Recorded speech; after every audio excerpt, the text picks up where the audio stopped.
The hype for PSVR 2 is starting to get real, but one big question remains. What about the games? Well, yesterday at the newest PlayStation State of Play, we got a look at 5 of the newest games confirmed coming to PlayStation VR 2. And let me tell you, PlayStation has come to play, announcing 5, yes, count them 5 AAA titles for the platform before we even know a release date or a price. Starting off with Resident Evil 4 the Remake. Resident Evil 4 the Remake is a totally remade and reinterpreted version of the Resident Evil 4 game. The visuals look fantastic, and it's already a game that a lot of people want to play. But now, due to the trailer at the State of Play, including PSVR 2 supported content at the end of the trailer, it looks like at least a portion of or something in Resident Evil 4 Remastered will end up getting PSVR 2 support. That's not to confirm that we have a full game for RE4 on PlayStation VR 2. It's more likely to be some sort of mode, potentially, or maybe it's the whole thing. It's hard to say currently, but it'll still be awesome to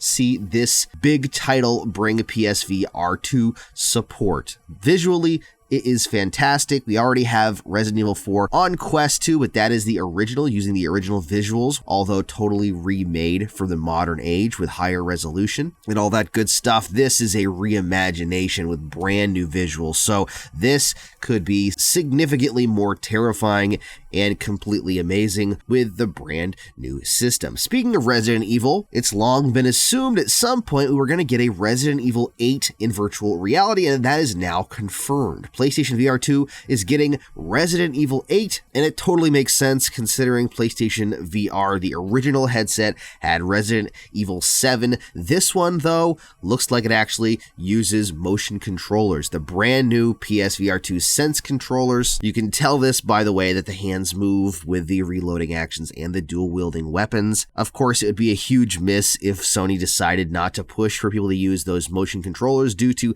how much better they're going to be than the Move controllers. These are true motion controllers with haptic triggers, so yes, pulling that gun trigger is going to feel even better. I am a wuss. I don't tend to play Resident Evil games in VR, but I might have to play some of Resident Evil 8 due to the amazing visuals in this game. This one, though, is the full game, so get ready to play Resident Evil 8 in virtual reality with full motion controls on PSVR 2. This next game we already knew was coming to virtual reality, and now we know it's coming to PSVR 2. That is The Walking Dead Saints and Sinners Chapter 2 Retribution. This new trailer that was shown has brand new footage and gives us even more information about the upcoming game, which is launching not just for PlayStation VR 2, but also for the original PlayStation VR and for PC VR and on Quest 2. Now, at the end of this trailer, it actually says 2022, but that seems to indicate that it's coming to the original PlayStation VR in 2022 and not that PlayStation VR 2 is coming out this year.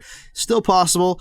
Holiday season could be a huge time for release for PSVR 2, but with the market the way that it is and the chip shortage, it's possible we'll see it early 2023 as well. We'll talk about that at the end of this video, as there's something that was included in the blog that seems to indicate it's coming next year, but we'll talk about that at the end of this video. Another huge game, No Man's Sky, already has PSVR support on PS4, and it also has PC VR support, but using the visuals for the PlayStation 5 and the power of that device with the new haptic triggers and all of the awesome new stuff that comes with the PlayStation VR is going to be great for No Man's Sky. I'm hoping this trailer doesn't really do it justice, as it's not the most amazing looking trailer per se, but hopefully this will get ironed out, and this is the go-to platform for No Man's Sky. I still have not played No Man's Sky in virtual reality. I really need to, and maybe I'll just wait until it comes out on PlayStation VR 2 to try it out with all of this awesome new technology. Last up, we got a great look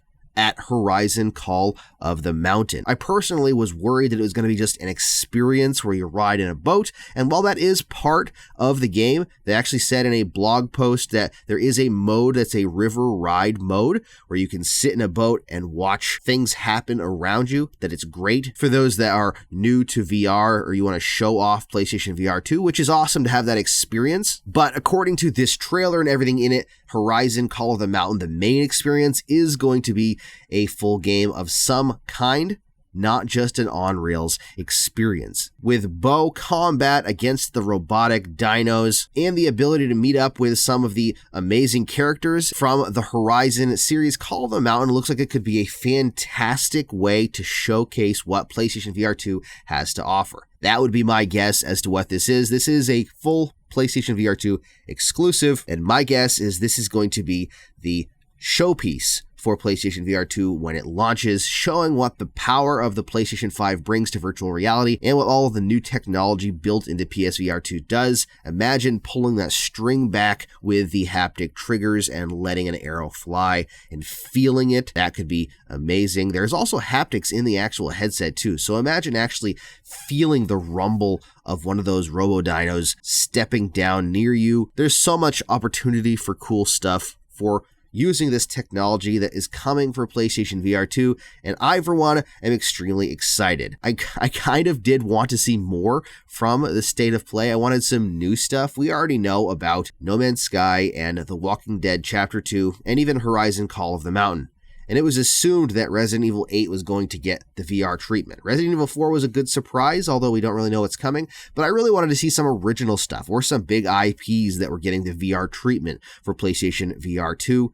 We still don't know a lot about the launch titles. Sony has said that there's going to be 20 plus launch titles for PSVR 2. Again, we don't know what they're going to be. We don't even know when PSVR 2 is actually going to come out or a price range. So we're still kind of operating blind in a lot of ways. But like I mentioned earlier, there's a section in the PlayStation blog post talking about all of this. The blog post specifically says The Walking Dead Saints and Sinners Chapter 2 Retribution is currently set to come to PSVR in late 2022 and PSVR 2 in 2023. Now, it never was really said that these were launch titles, I don't believe, for PSVR 2. So it could potentially launch after the PlayStation VR 2 comes out. But considering it's already launching on PSVR 1 in late 2022, I'm not sure what the reasoning behind waiting for it to come out on PSVR 2 for a later date would be, unless they have not finished porting the game to PSVR 2. But I would imagine the process is similar to PSVR and they could simultaneously be working on them. I would imagine that people have had dev kits for a while for this thing because Sony's going to want to have a well-padded library when it first launches. It's all speculation.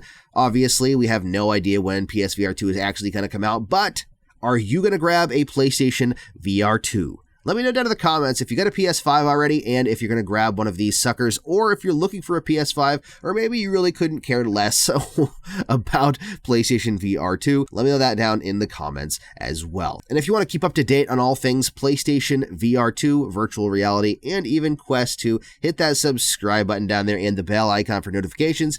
And thanks so much for watching. We'll see you next time.